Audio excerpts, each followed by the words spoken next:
So thanks everybody for joining us this evening. We've had a lot of comments and hype about this presentation, so fully booked up, so no pressure, Laura, at all. But yeah, join this evening with Football Fitness Federation and Ben Cartwright and Laura from Southampton Football Club. So we're going to be discussing prevention is cheaper than the cure, and throughout the whole presentation this evening, encourage you guys to put questions in. We've had a few through already through email, which is great. If you look, I think it'll be for most of you at the bottom of your screens, or if you're on the phone, it may be in the corner. There's a Q&A box. Put your questions in there. If you see a question that somebody else has put in that you want to ask as well, instead of rewriting the question, just click vote. It'll be like a little like signal. So, and then all the popular questions will go to the top. And we'll do the Q&A at the end of the presentation a bit later on. But yeah, we're all here to listen to Laura, but I'll just pass you over to Ben and he can sort of just explain a little bit more and we can get going. Yeah, cheers, Charlie. I just want to thank Physique and Charlie as well for setting up the webinar again. And huge thank you to Laura for giving up her time and doing the webinar. The response to this one's been massive. Like, we've had loads of messages and the numbers have been great on it. So you're certainly bringing the crowds in, Laura. But yeah, we're going to talk. Obviously, anyone that doesn't know Laura and her role, so Laura's the first team sport scientist at Southampton. Has put loads of great work out there, and I'm sure you've seen presentations or webinars that she's done before. And if you haven't, you're in for a treat with this one, I'm sure. So yeah, I just echo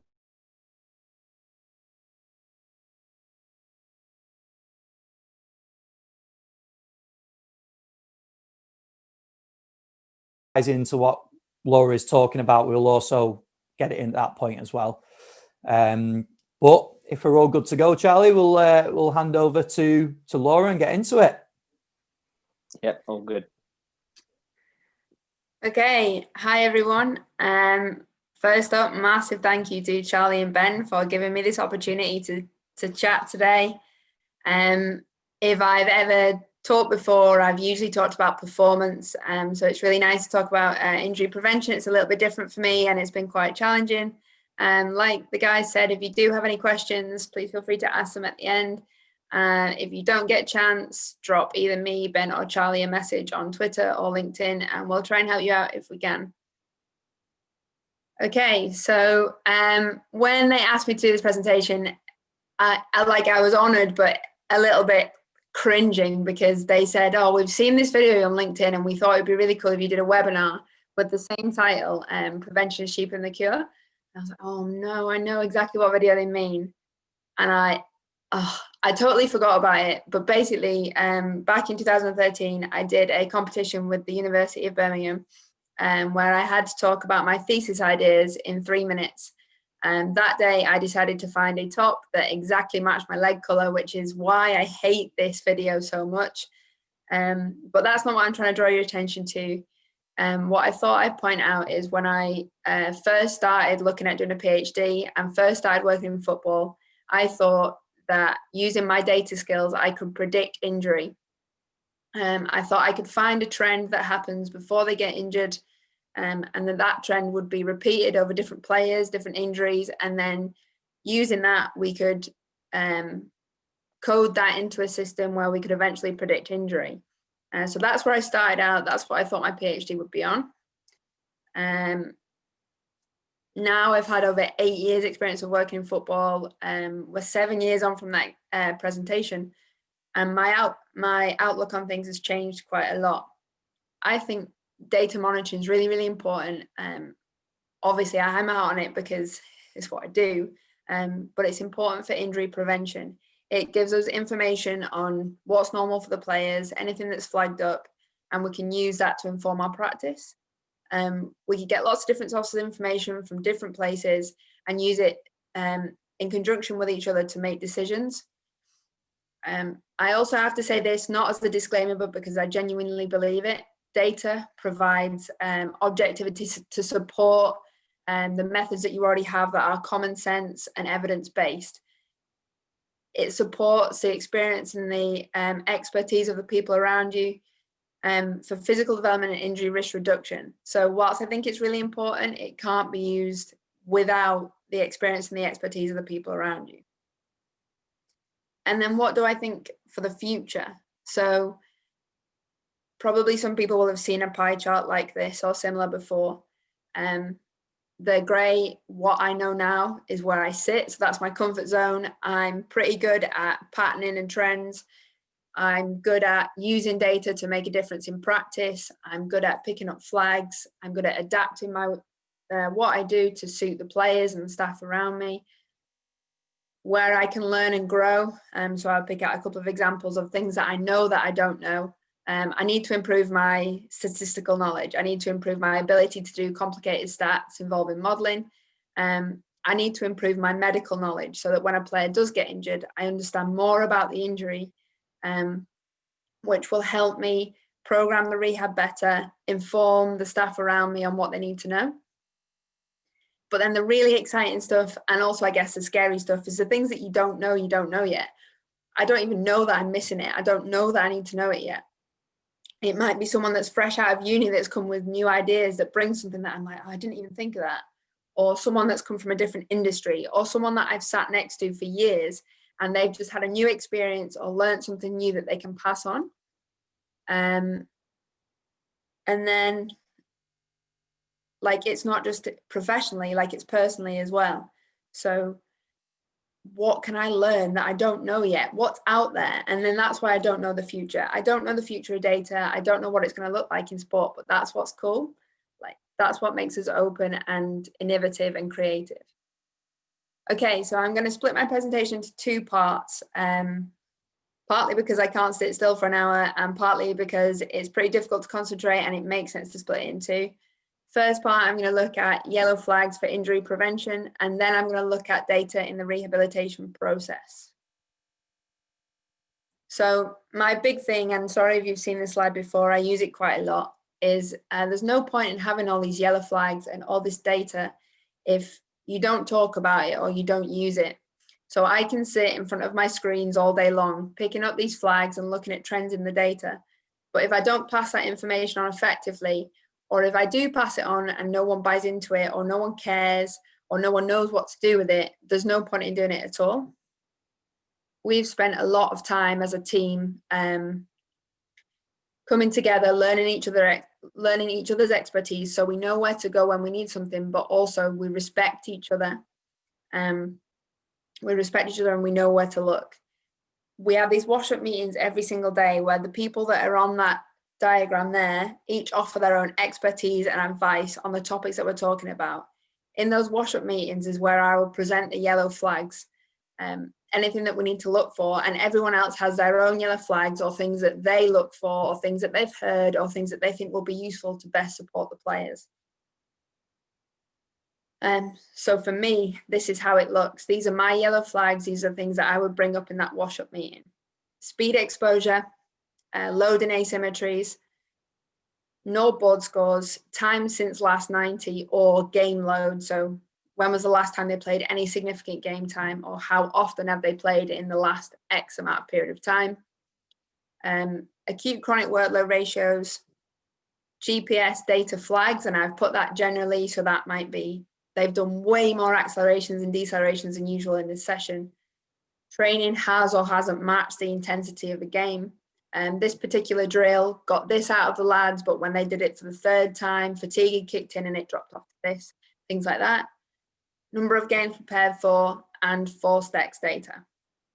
So they're the main things that I would focus on and talk about in the wash-up meeting at the end of the day. Once I've mentioned those, then there's a discussion between all the staff that I put on the previous slide, is see if anyone has got anything that matches up with that. Anything that they've seen through soft tissue work, through physio screening, whatever it is. Also talk to the players. Have they got anything that matches up with that? Do they know why they haven't achieved this? Or have they felt anything? Have they modified on purpose? Whatever it is. And then the physios and the medical staff will do any sort of screening or testing they need to do to see if any of those flags stand from their point of view. Now, it doesn't necessarily work in that order. That's just the order it works for me, communicating the flags. at any one point, a player could come up to a member of staff and say they feel that hamstrings, and then we look back to see what might have caused that happening, or a physio might see something in their Kangatech scores that makes me look in the data and see if I can see anything that matches up with that. But ultimately, all that information gathering allows us to make an informed decision. So the main decision that happens most often is, okay, we're aware of it, it's good to know, carry on as normal, let's just see if we can provide some extra support for this player. It might be, can we try and make sure that they don't stay out for 15 minutes at the end, crossing balls in with the same foot on the same side? Or potentially, can we try and modify their training a little bit? Can we talk to the coaches and see if maybe they could be a floater, or they can miss out on this part of the session? And then the last, like, worst case scenario is we take the information to the coaches and we say, we don't think this player should train today, or we don't think they should be available for selection. But that is worst case scenario, and ultimately it's at the coach's discretion. So here's all this information, this is what we think or we recommend, but it's up to you. And also there's some back and forth in that as well. It's not always a black and white process. So I'm going to talk about, sorry, I should have mentioned that. I'm going to talk about the 2 flags that are in yellow, because I don't have time to talk about everything, especially in the way that I waffle, so I'm sorry. The first one is speed exposure. So our philosophy, or the way that we train at Saints, is that we expose our players to over 90% max speed at least once a week. Our reasoning for that is the players have to be able to run fast to beat the opponent to the ball, and whether that's defending or attacking, and they have to be conditioned for this. So it's no good just saying, well, he's quick, so he'll be able to do it. Will he be able to do it when it's freezing cold and he comes on in the 85th minute without getting injured? But it's not just for practical or football reasons, there's also some science behind it. So nothing conditions the hamstrings for sprinting other than sprinting. You can do hamstring strengthening exercises in the gym, lots of different work, and it does help, it does strengthen the hamstrings, but nothing conditions the hamstrings like sprinting does. You don't get the same EMG activity. So in order to condition the hamstring for top end sprinting, you have to sprint. Another thing to consider is that typically if a coach or a fan or anybody says a player is quick, they don't usually mean top end speed. They usually mean like the first 5 meters they can beat a player, because that's usually what football's made up of. Quite often people will say, oh, he's really quick, when he's not at all, but his acceleration capacity and ability is really good.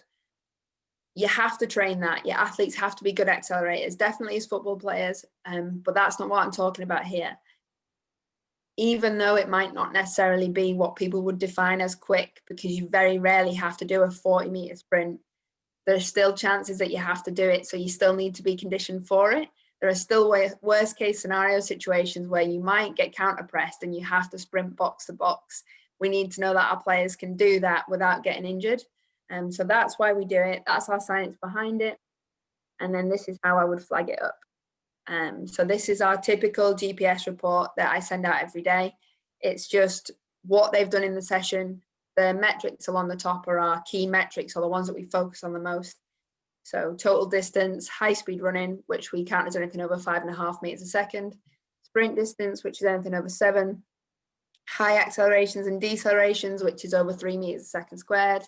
HML, because the coaches like it, and it gives one metric that describes high speed running, acceleration, deceleration, distance.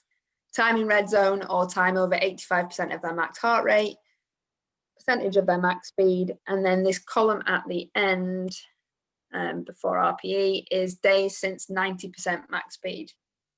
So like I said, we aim to hit over 90% max speed once a week.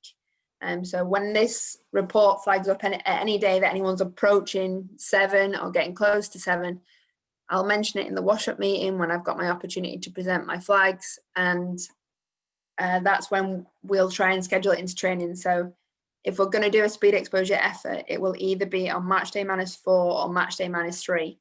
That way they can do a max effort and it's still far enough away from a game without it being detrimental. So obviously it doesn't always happen. As you can see here, we've got a couple of players that are over 7, but where possible, we'll try and keep that below 7. Okay, so how do we do it?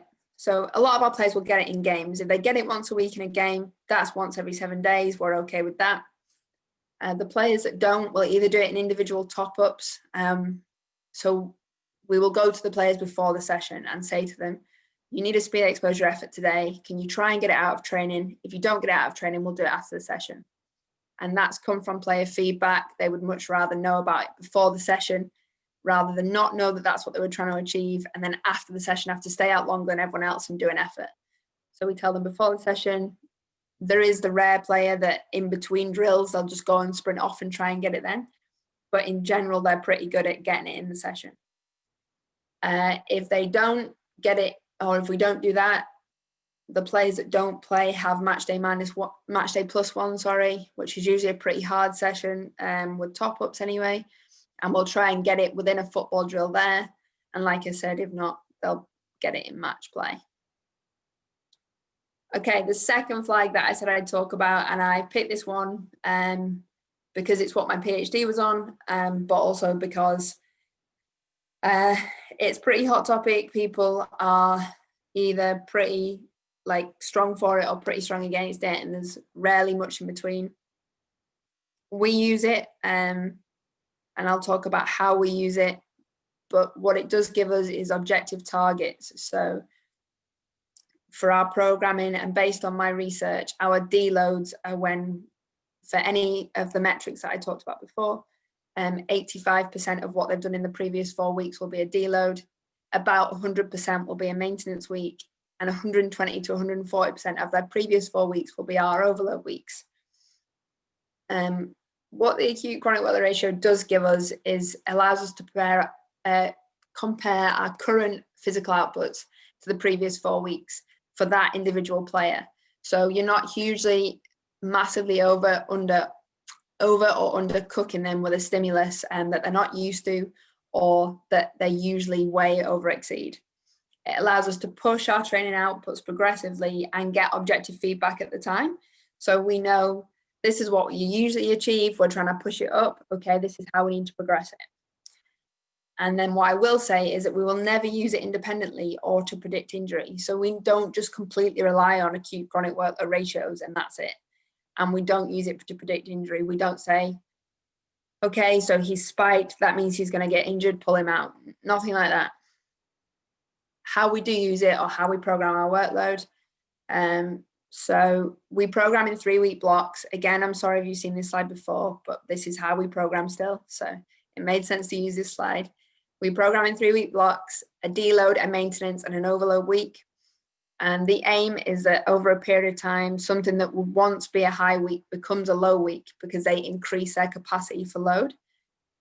So if your weeks were perfect, this is what our weeks would look like. Over a period of time, we build them up so that eventually they can do 2 to 3 games worth of work in a week. We pick 2 to 3 games worth of work because worst case scenario for us, being the team that we are, means that we might play 2 games in a week max and then train a little bit in between. That roughly gives us about 3 games worth of work, depending on the metric. It's much harder to top up to 3 games worth of work per week for high speed running, because if you're playing 2 games in a week, it's unlikely that in training you'll do another game's worth of high speed running. So that's why we say 2 to 3 games worth. I like that we have this as a target, because if you're a player regularly in the team, it's pretty easy to get your chronic workload up to 2 or 3 games worth. If you're not regularly in the team, it's a bit harder. But if we aim for that and we push for that, if you suddenly end up in the team, you're not miles behind. You're not massively chronically underprepared. So I like that no matter who you are in the team, you're always chronically prepared for around 2 to 3 games worth of your workload. Okay, this is the first time I've presented this, so it might not be that concise, but this is the final chapter of my PhD, and I never wanted to be one of these people, so it does make me cringe a little bit when I talk about my research, but I thought it fitted in quite nicely here. So the acute chronic workload ratio, like I've said before, is a little bit Marmite. People either love it or hate it. There's a lot of studies out there on it in different sports at different levels, so it is quite vastly supported. But then more recent research is criticizing the statistics that have been done in the research, and also the massively overstated conclusions. So acute chronic workload ratio can predict injury, or as long as you have high chronic loads, no one will get injured, things like that.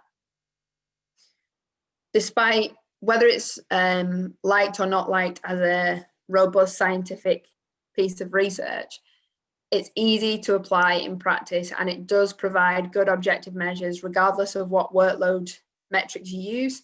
Even if you don't have GPS, it's pretty easy to use on RPE, and it gives you a good indication of what you should prescribe.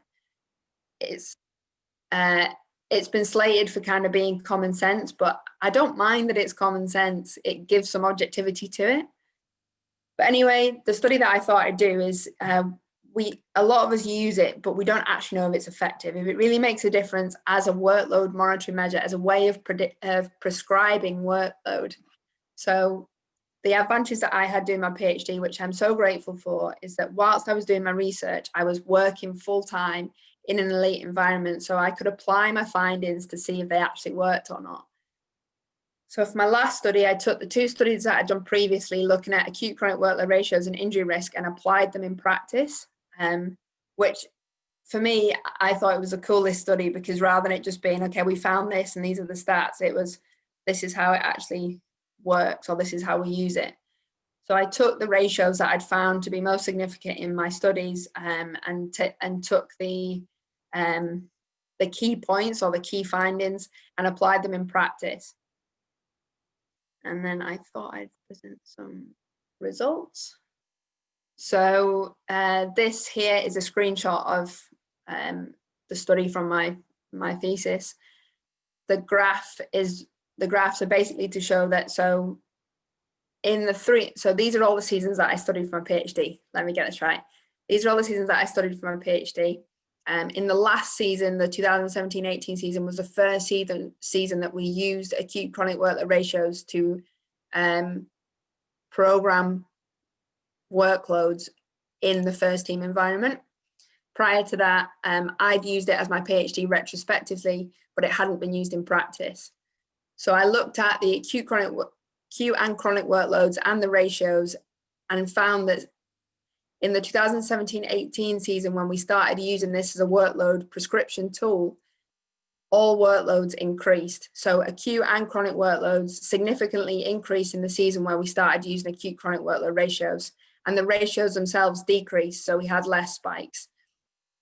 Then I also looked at injury incidents across all the seasons. So this is the average injury incidence of the squad for each season. And for the season we used acute chronic workload ratios, the injury incidence is almost half of the average of the previous 3. So that's the table in the top left. The table in the bottom left is the 8 players that were in the squad consistently through the time of my PhD. So obviously there's always some that have left the club or joined the club throughout, but the 8 players that were consistent, they also showed a reduced injury incidence when we started using the acute chronic workload ratio. I'm really sorry that I kind of did that waffly, but this is a summary of what we found, I guess. So because I applied the findings from my previous studies into that season, I tried to look at, so previously the ratios that showed a higher injury risk, do they show a higher injury risk in this season? That wasn't the case. There was no difference. So like previous people have found, you can't predict injury using the acute chronic workload ratio. Like I just said though, what did happen was a significant increase in acute and chronic workloads, a reduction in acute chronic workload ratios, and injury incident was almost halved. I presented this for my Viva and got a little bit of advice on how to present it. So to make it a little bit more practical, in the 3 seasons where we didn't use acute chronic workload ratios, we had 3.2 injuries for every 100 kilometers of high-speed running that was covered. And in the season we did use it, we had 1.4 injuries per 100 kilometers of high-speed running that we covered. So for high-speed running, every high-speed running meter that we covered, we had less injuries than when we weren't using the acute chronic workload ratio. I'm not saying that it was only because we use that. Like over time, obviously we progressed and improved as a backroom staff as well. It was just pretty interesting. Okay, so little break in a second because I appreciate that that's a lot, but these are my take-home messages from part 1. You will never know everything, so at least know that. Be open to learning, be open to something new. Use all the resources you have. I have a lot of data and a lot of information.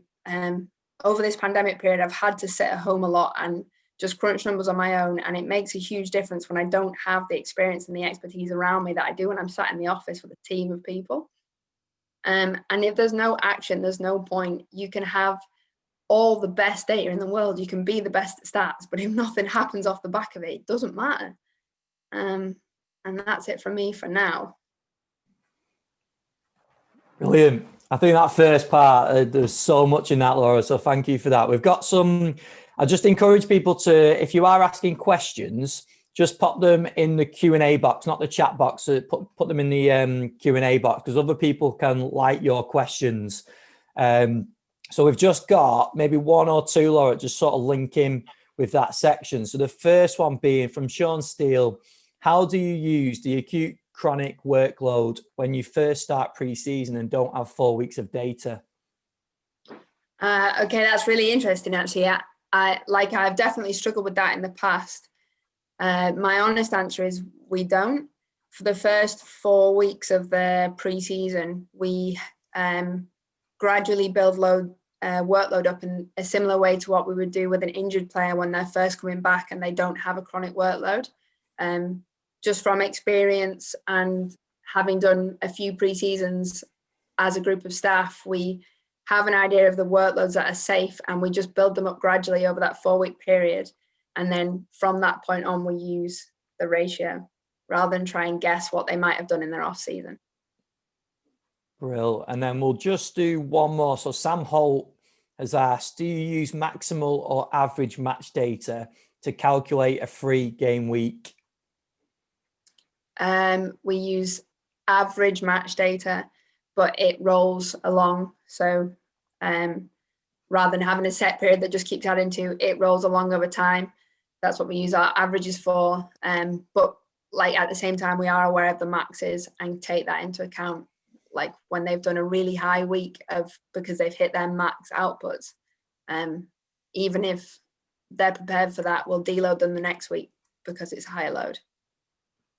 Brilliant. We are getting quite a few questions coming in now, but if you do have questions in this second part, just make sure you post them, and we will get to them after. We'll try and get to as many as possible after we've done the second part. But Laura, I'll hand back over to you for the second part now. Okay. The second part hopefully will be a little bit shorter, and maybe a little bit less quick from me. So the second part is going to be using data to inform the rehab process. The first thing that I wanted to say and like about the rehab process that we have is that we don't just try and return the player to the same level they were at when they got injured, because they got injured, whether it was a contact injury, a non-contact injury, whatever it was, that player got injured. So can we use this time to increase their physical capacity and make them a better athlete on return? And it's not just we should do that because they got injured, but also, other than rehab, when else do you get the chance to work with an athlete one-on-one to completely individualize their workload and what they do without them being pulled off to a media commitment or suddenly be in a game that we didn't think they were playing in, or training goes on longer than we thought. And this is the only time where, as sports scientists, S&Cs and physios, you really get some control over the athlete and what they do. So my role in it, and data's role in it, I guess, is to provide some objectivity to the process, to allow the whole process to be monitored, to progress, to look at the feedback, to look at the progress I'm making, so it gives you some feedback, and then to also make recommendations and manipulate the variables that you're using as accurately as you possibly can. Now, I wouldn't be able to use all the data that I've ever used to program rehab, put it into a model and just produce a generic rehab program for that. Like, oh, we've got an ACL, press the ACL button, here's a report. You still need the experience of the people around you. You still, like, every player is different, every injury is different. And I know that everyone says this, but it's so true. I've never seen 2 injuries going exactly the same way. So whilst the data is really important, it can't be used on its own. This just reiterates that point, I guess, and I really like this. So this is the rehab progression board that we have up in our office, and it is literally just a magnetic board with magnets on it that we move. Each magnet represents a player, and we move them from left to right the further they progress with their rehab. It's really simple, but I like it because it's huge, so we all stand around it. It creates a talking point, and it means that at any point, anyone in the office knows where that player is at in their rehab. So it starts off with phase 1, which is very physio-led, their acute treatment, their accurate diagnosis. It moves on to where they start doing some off-feet conditioning and some gym work, progressing that into earning the right to be on the pitch, and then making it more specific to them as an individual, as a player in their position, getting them back on the pitch, and then getting them back in training. What else I like about this process is that it doesn't just end when they go back into training. We still monitor them after that. This board and this process with these phases is something that one of our physios brought in. It's really helped us out, and it allows us to evaluate, reflect, and feedback on exactly what's happening in the rehab to help in the future. So the first part, I guess, that I really play a role in is when they start doing off-feet conditioning. So we do this with pretty much all our long-term injured that are load compromised, and some of our mid to the short-term injured as well, depending on when they're going back in their situation. But we have lots of different modalities for off-feet conditioning. So upper body metabolic sessions, swimming, watt bikes, Alter G treadmills. We can have a lot of fun and also get a CV hit at the time. We look at what the players would typically do in a week through training and match play in terms of their heart rate response, the time over 85%, and we try and mimic that off-feet conditioning. Not only do we look at the time over 85%, but also how long it takes them to recover after each bout of exercise. And then we progress that over time to see if they're getting fitter. Another thing that we use is hypoxic training, a little bit less at the moment because each player has to have their own pipes. But we have it with one player at the moment. We used it quite a lot in the past, and it allows the players to get a good CV response working at a lesser intensity. So for the players that aren't necessarily great on the watt bike, or for whatever reason can't produce the wattage or the outputs that we want, or on the treadmill because they're body weight compromised, can we get more of a CV hit out of them using hypoxic? And then in the gym, which is a massive part of their rehab process, all our gym sessions, whether they're fit or injured, focus on the fundamental athletic movement. So the ones that you see there, squat, lunge, step, pull, push, brace, rotate, and hinge, everyone knows those. Every direction, every plane, every speed, all different complexities. These are all individualized, and we have some great S&C coaches at the club that program individually for each player. They monitor every gym session. They're really good with the players and making it exactly focused on their needs. It's focused on their injury mechanism, their history, both their training history and their injury history. And it's really specific to exactly what they need. We also monitor quite a lot of the gym sessions using Team Builder. So the players have it on their phone so they know exactly what they should be doing, but also at any point, any one of us can see what they've done, can go in and edit their sessions. We use Gym Aware, ForceDex, and NordBoard as well to get some objectivity to those gym sessions, as well as monitoring using time and detention, volume load, speed of action, just looking at the mass that they're lifting. Eventually, though, they earn the right to run. And this is through showing that they can do those fundamental athletic movements, making sure they've ticked off their off-feet conditioning so that they're at a decent level of fitness and have shown that they can get into the shape that they have to produce to run. So can they produce good running mechanics? All our rehab sessions are monitored using GPS. So even when they just go out for a little jog around the pitch, we'll monitor it using GPS. So we can track them from start to finish. We monitor it live. So anyone who takes a rehab session will go out with recommendations from me in terms of GPS outputs, but also recommendations from the physios or the S&C coach in terms of what should be achieved content-wise. Monitor it live so you can see where you're at with those metrics. It gives us an accurate prescription. We can make it position specific or player specific because we know exactly what they would achieve previously. injury specific. So what was their mechanism? How do we avoid it, or how do we replicate it, depending on where they're at? Like I said before, we need to prevent those rapid excessive exposures to load. So we know what they've done previously. How can we progress that without it being too much?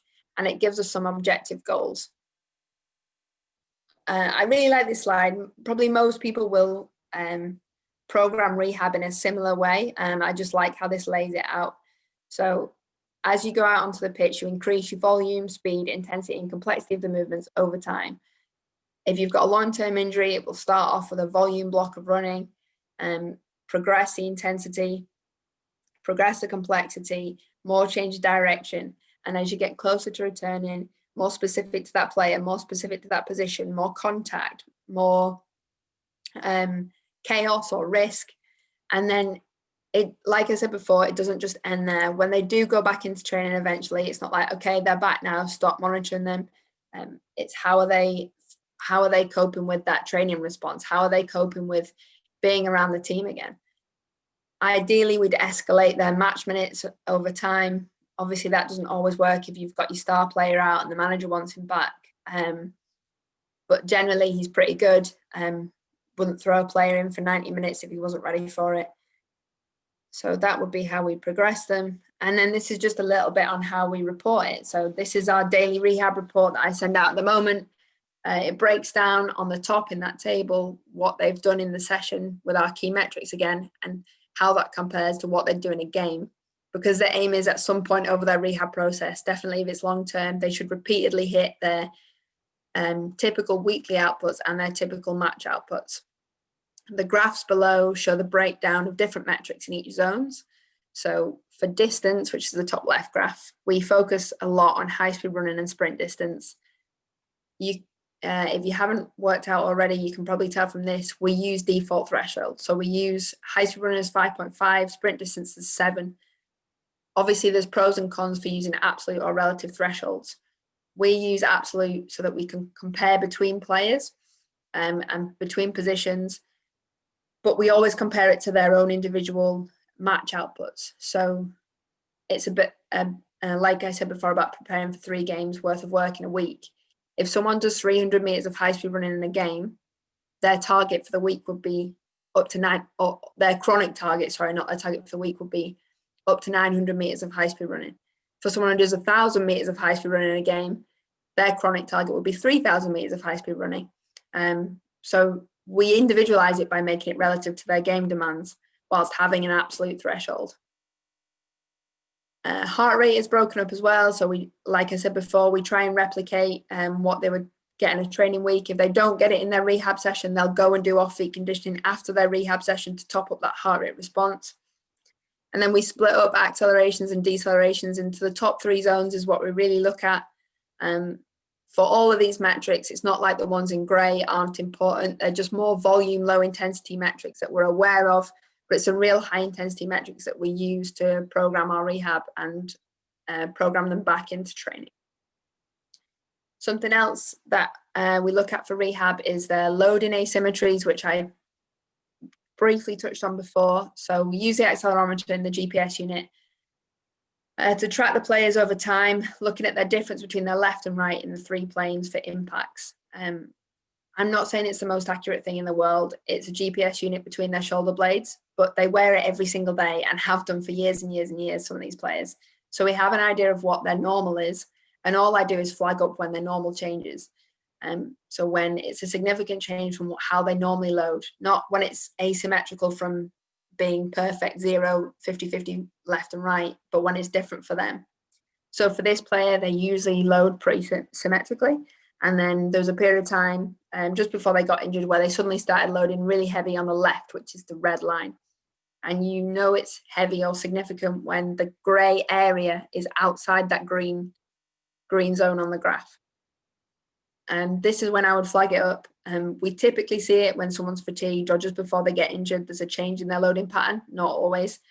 And when they first go back into the rehab, you see it again, and then it settles over time, which is what's happened here. He got injured after this first spike, did a few easy rehab sessions, and then when it got a bit harder, he saw the asymmetry again, and then it settled back down again. So I find that quite useful, and it is one of our yellow flags as well. And then this is the last slide on this for me, which is pretty good timing, I think. So this is a dashboard, and this is one particular player, and it has all the information on that I need to look at to feedback. So on the top with the I've forgotten what they're called, like the speedo things, that's where the targets are for the week. So for a rehab player, they'll have set targets. We see how close they are to the targets, how it builds up over the week. The table below is for each session, what percentage of their match outputs they got for each metric. It'll flag up if they've hit over 90% max speed, and then flag up if they have any loading concerns as well in terms of asymmetry.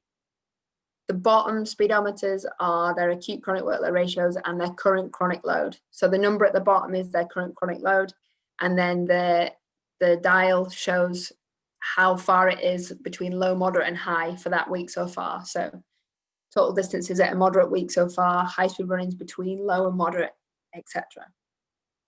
That high intensity part on the right breaks down accels and decels into those top 3 zones. And then this bottom right hand side part is, so whilst we have absolute speed thresholds, we also have kind of relative thresholds as well. So if we set sprint distance at 7 meters a second, that's fine. But when we've got a player whose top speed is almost 11 meters a second, for him, 7 meters a second is hardly anything. So how much distance does he cover over 90% of his max speed, over 80% of his max speed? And we try and use that to condition the players for that real top end distance.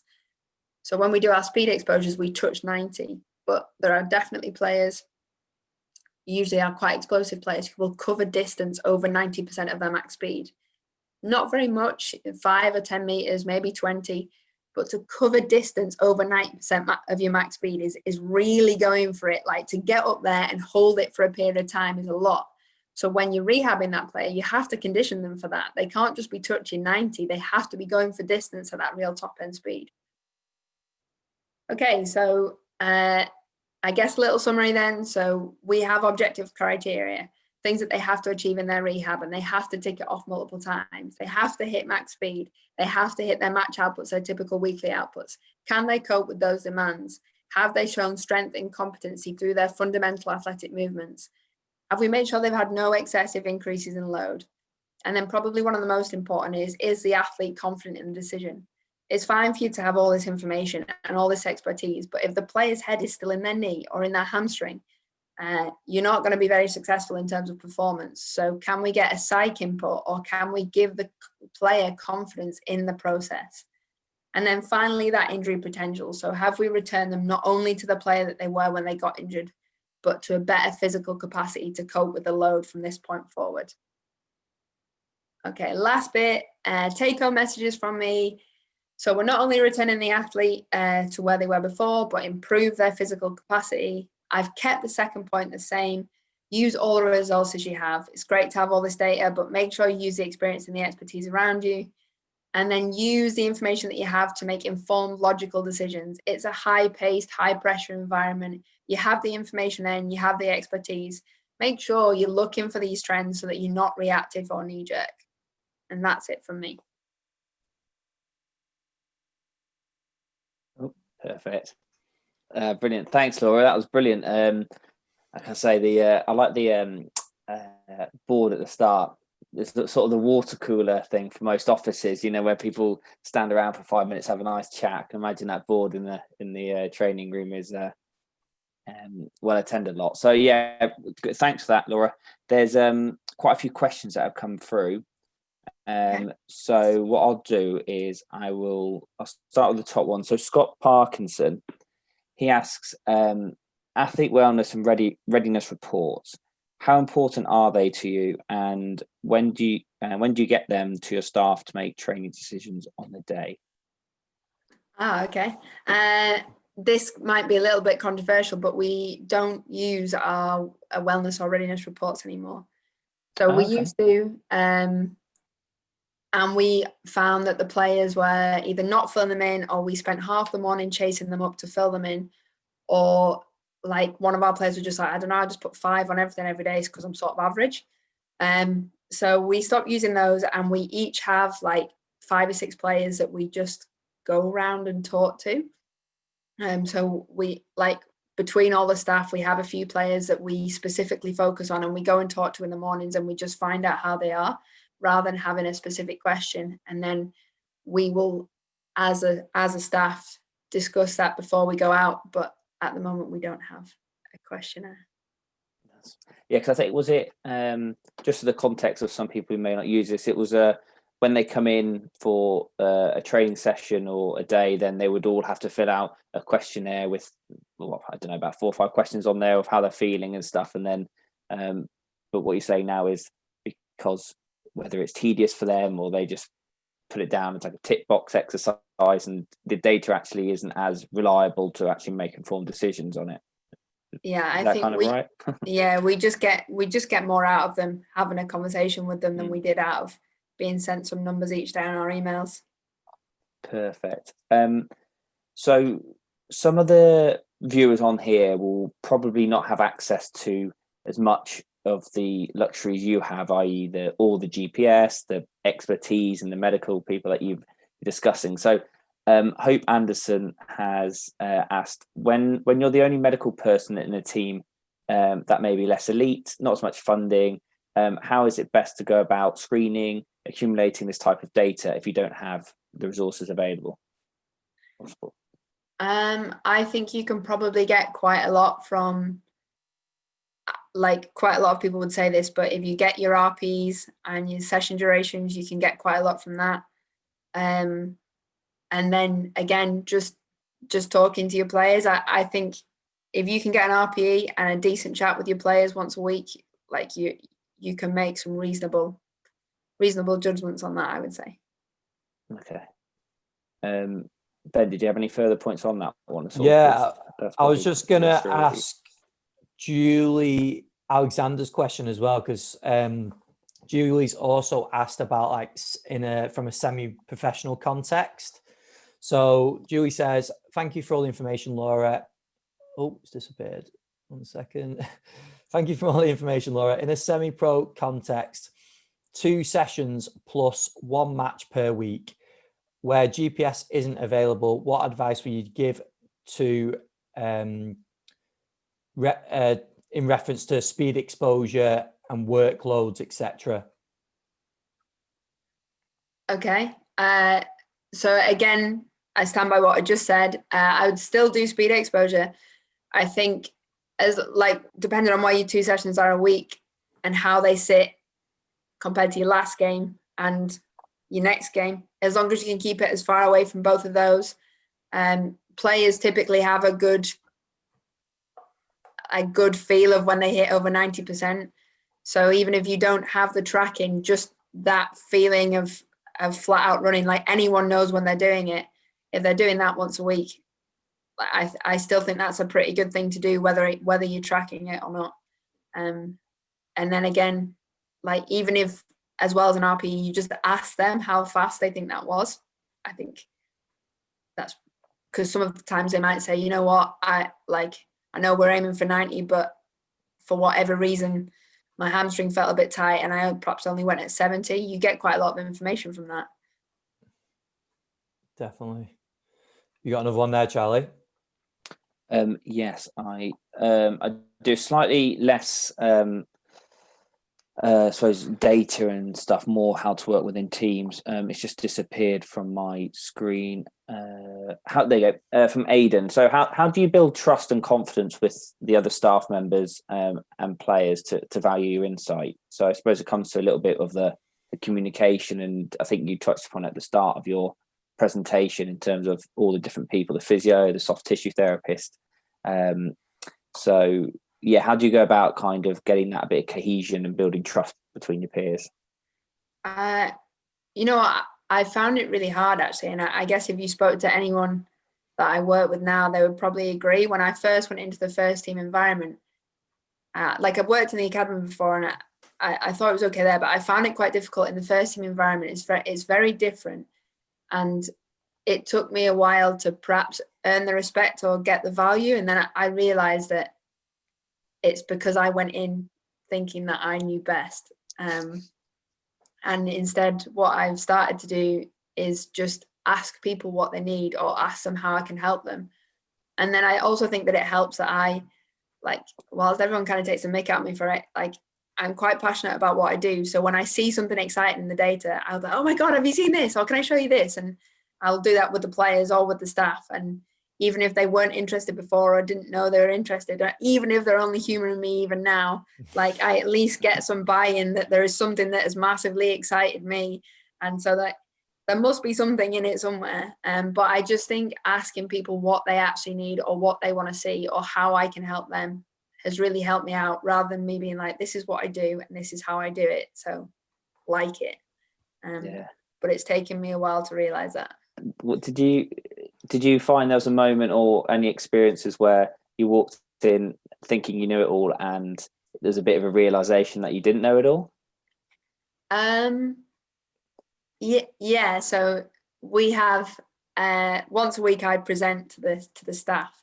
Like, I'll present any, like, what work that we've done this week, anything that I think is relevant, as well as sending reports out and things. And in the meetings, people would start just questioning me a little bit, like, well, that's not right, or actually, no, that's wrong, or, you know, like, we don't want to see that. And when you're stood in front of a room of people and they're being like that with you at first, I was like, God, these guys are a bit rude. But then I realized that I'd just gone in and decided to tell a group of people how to do their jobs, or like what was the right thing to do. And then I think that was a bit of a shock to my system at first. And then I learned from it. And now I've realized that, you know, if people ask me questions now, they ask it in a different way, because I'm not going in and being like, this is what it is. But when they ask me questions now, rather than seeing it as like a dig, I will see it as like, okay, they actually want to know the answer. Perhaps I haven't got it across right, or that would be interesting to look at. So it's definitely a change in my mindset. Yeah, no. I think it's important, isn't it, to have that softer approach at times and understand what people are thinking and saying. But Ben, is there a couple other questions in the Q&A box you want to sort of highlight and get through? Yeah, there's a couple on software, Laura. So I think these link in kind of together, I think. So the first one from Harry Rossington: what software do you use to create the training and rehab reports? I use Power BI now, which has been a big change for me, because when I first started working in football, I would spend all my spare hours watching YouTube videos on how to use Excel. And now we've progressed to Power BI. I'm really lucky that I'm learning that as I go along, but there are also some incredible people who work in our IT department who are just constantly on call to my stupid questions and to help me out. But it's definitely a good tool, because you can link lots of different databases together and stops you from missing things as much. Real. And then another one was from Angela Jackson: is there a commercially available app for monitoring acute chronic work ratios and internal load monitoring for the non-elite patients? I don't know. I don't know the answer to that one. I know that quite a few people have done like free downloads of databases on LinkedIn and Twitter and stuff. Yeah. But I wouldn't know if there's an app. Sorry. No, that's cool. And then just a change of subject a little bit. Angelos, I'm not going to attempt your second name because I will butcher it. But for the substitutes, on which day of the week will they be exposed at 90% plus sprint speed if they do so? So for the subs, so say we've got a Saturday game, if they don't come on the pitch, they will sometimes do it after the game on game day. If they don't do it then, they'll do it the day after on match day +1. And if they don't do it then, they'll do it either on Tuesday or Wednesday in the training sessions. So there's a few opportunities for them to get it. Don't typically do a speed exposure with players, even though they've come on the pitch for a little bit, because until afterwards, we don't know whether they've actually hit it in the game. So other than that, there's 3 or 4 opportunities for them to get it in the week. Brill. And then we've got time for maybe a couple more, Charlie, haven't we? Yeah. Let's get through a few more. So Dominic May Hi, Laura. Great detail. Thank you for sharing. How did the increase in workload over the 4 seasons affect competition, performance outputs, and results in the latter season compared to the previous? I don't know. I guess you can. It's okay. Good question. I'm just going to say good question. I've never found a link between physical outputs and results on the pitch unless we've either had loads of possession or no possession. Obviously, Southampton had a couple of seasons where we weren't great, and it coincides nicely with that study, but we have even higher workloads now. And I have to say this because I can, but we were top of the league at the weekend. Yay. So I guess at the time, perhaps we weren't great. But I wouldn't necessarily say that was because of our workload, because our workloads are even higher now and we're performing pretty well. Cool. And then there's an interesting one here from Anonymous. Is there an ideal match to training ratio concerning the injury prevention aspect and the optimal performance? Ooh, I don't know. Yeah, they're talking about a ratio between match to training. I don't know if there is or not. Probably I would say our biggest injuries, the players that have the most injuries, are the ones that don't play very often. So I don't know if this really answers the question, but this year there's a massive push on, so we've shifted our 23s from under 23s to a B team. And the whole way that we support that team and the way that they train is completely different, in the hope that those players that aren't getting game time or game load, game exposure, will play in B team fixtures, because probably one of the biggest injury risks for us is those that aren't playing very often and then suddenly start playing. And I don't know if that answers the question. No, I think that's fair. I think that's good. And then Ben Reed has said, thanks for the info, Laura. From a pro youth setup where players are only exposed to GPS on match days, which is once a week, is there any key metrics and trends you recommend to monitor? Thank you in advance. I would look at if you can split your data up over the game and see if there's a drop off towards the end of the game. I would look at that because that's quite often when you need to push.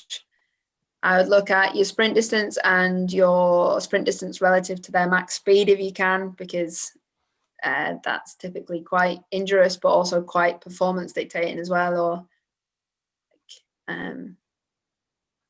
probably one of the things that would categorize football these days is the ability to repeatedly sprint. So I would make sure your players are doing that. That would be Brill. Any others there, Charlie? I think just one that we ask most of the people that do a webinar with. A lot of the viewers will be either starting out in their career or students or sort of working in pro sport or wanting to work in pro sport.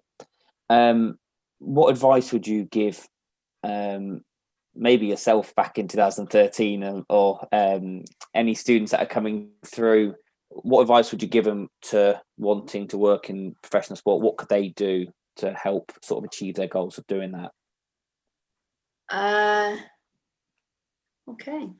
What advice would I have given me? I think everyone would say this, but stand out from the crowd. Like, it's not good enough to just have a degree. Make sure you've got some experience, but also a bit about you. I don't know if any of you have ever interviewed people, but typically, whilst it does matter what you know, like just how you come across as a person, like have you got a bit of like, I don't know, something about you that makes you stand out, that makes you memorable. Like so many people will just give like stock answers or really good book answers, but like you're on the other end of the interview just like, okay, is it over yet? I think you just have to have something that stands out. And then if you actually want a career in sport, like really think about it, because it is a huge sacrifice. It does become the center of your life, even if you promise yourself it's not going to. So I think just be aware of that, like knowing that you never know when your next day off is going to come, or there's going to be things that you miss that you at the moment just get to do whenever you want. I think just bear that in mind. But it's really cool. I think the word to sum yourself up and maybe that advice is passion. I know you touched upon it at the start, and I think that comes across in boatloads with yourself and what you do, and I think that takes people quite far. So yeah, I think something about you as well type situation is always good. So I think solid advice. I think a lot of people can learn a lot from that. Yeah, I think we're hitting 7 o'clock. So if there's any burning questions that you think there, Ben, I think Laura, do you just want to say where, before Ben, if he has any other ones, where can they find you if they do have any other questions or want to just get in touch with yourself? Where's the best place to do that? I'm on Twitter. My Twitter handle is at the bottom, I think. But I'm on LinkedIn as well. I will try and answer your questions as best I can, if I can. But yeah, drop me a message. That's cool. Cool. Any last points or questions from you, Ben, that you want to? No, I think this has been great, Laura. I think the information's brilliant and some absolute gold in terms of advice for coaches, regardless of where they're at in their career. And I like that it always, a lot of what you talk about, obviously, takes into account the data and the information that you have, but it comes back to the relationship that you have with the players and that personal side as well, which is massive, isn't it? So no, huge thank you for you giving up your time, and thank you to everyone for asking the questions as well, because we've had even more coming in these last sort of few seconds. We haven't managed to get through them all, but I think the ones we have been top quality. So thank you for that. Yeah, thank you everyone for listening, and thanks guys for the opportunity. No worries at all. Yeah, just bombard Laura on Twitter now for the next couple of days, and yeah, perfect. Okay, we'll leave it there. Thanks again, guys, and yeah, see you all soon. Cheers. Bye. Cheers. Bye. Yeah.